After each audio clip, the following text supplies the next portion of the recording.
So I want to talk about Michaelis-Menten mechanism of enzyme catalysis. So I am no biochemist whatsoever. So I'm probably not going to give this mechanism any due justice whatsoever. And I hope that you've spent time talking about this in biochemistry.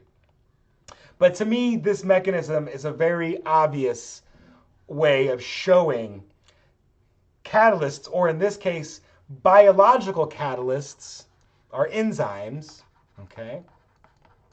They are facilitators for chemistry.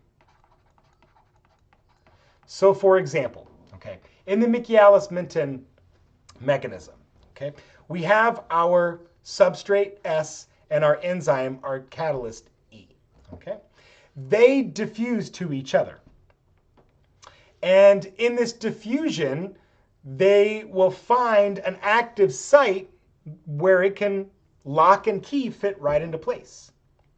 There's also possibilities of this induced fit, right, where the electrochemical structure of the substrate and the enzyme can be induced to have a nice fit.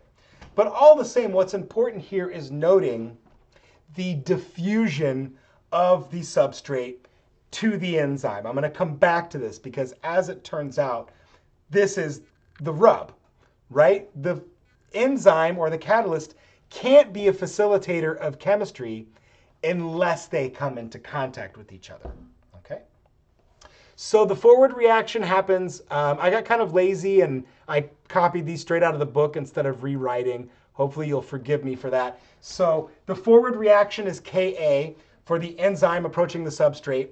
And of course, just like in all of our other kinetics, as two things approach to each other, they could bounce right off and not interact. So that's the reverse reaction, Ka prime. Or this enzyme substrate pair can undergo chemistry, and really the chemistry that you want to happen to form stable product P. And look, it regenerates the catalyst, the enzyme. And that happens at rate constant Kb. Okay?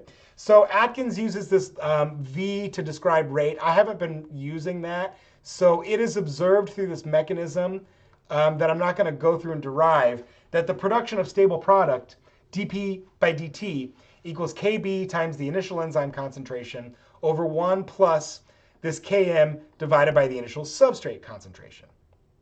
Well, I'm not going to show the derivation, but this Km is what's referred to as the Michaelis-Menten constant. I'll just say MM constant.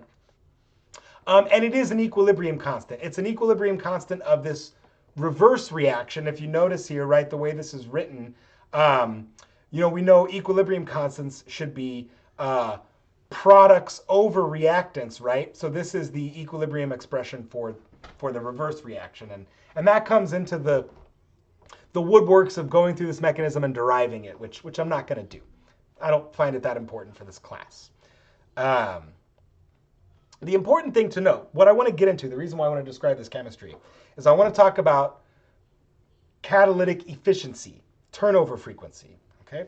As it turns out, Kcat, so this is our catalytic frequency, or we could think of this as our turnover rate. How many times can this enzyme be regenerated? Well, as it turns out, because it's a frequency, it's going to have units of 1 over seconds, a frequency unit.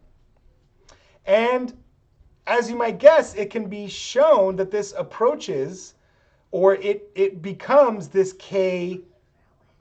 You have to wait, I'm doing a video. 1 minute. Parenting while teaching classes, always fun. So in any event, I'm not re-recording either. I'm just going to keep it going.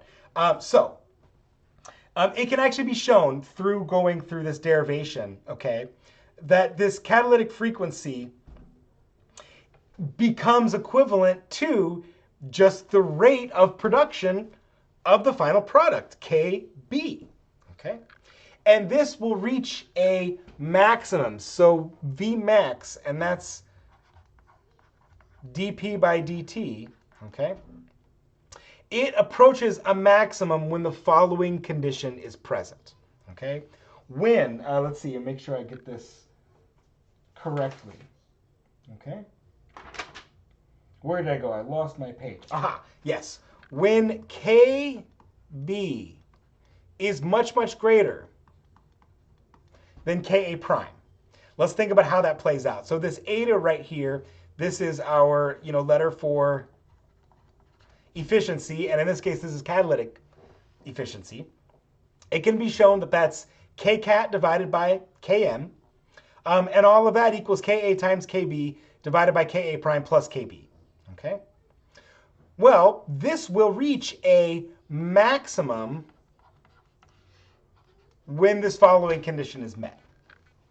And so when that happens, when Kb is much, much greater than Ka, I'm going to write this over here, eta max will then equal the following, okay? Ka times Kb. And if Kb is much, much greater than Ka prime, then we can ignore Ka prime because its value will be insignificant compared to Kb. Okay? So that's Ka times Kb divided by Kb. That all cancels. And thus, the maximum efficiency just becomes Ka.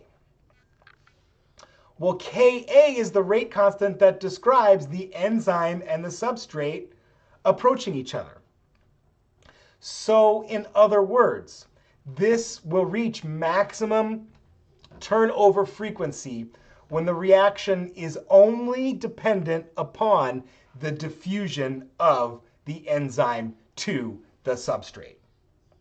Hopefully that makes good sense, right? Because now we can really see that this enzyme is a facilitator to make the stable product P. All right? And so it might not be that all enzymatic mechanisms approach maximum efficiency. Some of them might not be at maximum efficiency for other underlying effects in those specific mechanisms. All of the same, just like in our previous discussion of diffusion activation controlled reactions, okay, you reach maximum efficiency when the only thing that's dependent upon is the reactant finding the catalyst, okay? From then on out, the catalyst facilitates or shepherds the reaction at great speed.